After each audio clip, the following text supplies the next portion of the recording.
through around the Gumtree section. We chased the cars coming out of turn number 9 and down what was the old back straight of the day.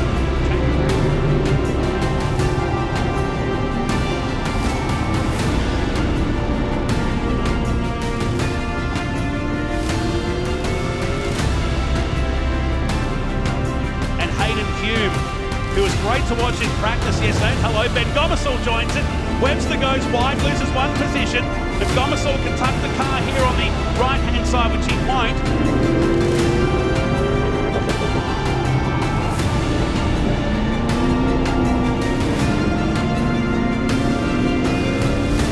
What a weekend it's been.